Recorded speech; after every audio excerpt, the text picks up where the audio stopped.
आज या ठिकाणी सर्व शिवसैनिकांनी पुतळा जाळून संजय देशमुखांचा तीव्र निषेध या ठिकाणी केला आहे। कारण ज्या पद्धतीनं सन्माननीय उद्धव साहेब ठाकरे यांनी या लोकसभा मतदारसंघात संजय देशमुखांना तिकीट दिली, त्यांच्यासाठी जवळपास 5 सभा या यवतमाळ जिल्ह्यात दिल्या। आजपर्यंत त्यांनी कुठेही एवढ्या मोठ्या सभा दिल्या नाही आणि एवढ्या सभा देऊन सुद्धा तो माणूस या ठिकाणून निघून जातो, हे खेदजनक बाब आहे। या आमच्या मतदारांनी जो विश्वास त्यांच्यावर टाकला होता तो विश्वास त्यांनी गमावला आहे। त्यामुळे आम्ही या ठिकाणी या यवतमाळ जिल्हा शिवसेना उद्धव बाळासाहेब ठाकरे यांच्या वतीनं त्यांचा निषेध करतो आहोत।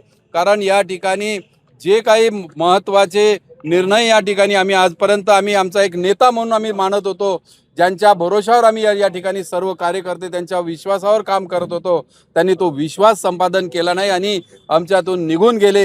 याबद्दल आम्ही सर्व शिवसैनिक या ठिकाणी तीव्र निषेध करतो आणि त्यांचा पुतळा जाळून या ठिकाणी आम्ही निषेध केलेला आहे आणि असाच निषेध आम्ही प्रत्येक मतदारसंघात आम्ही या ठिकाणी करणार आहोत।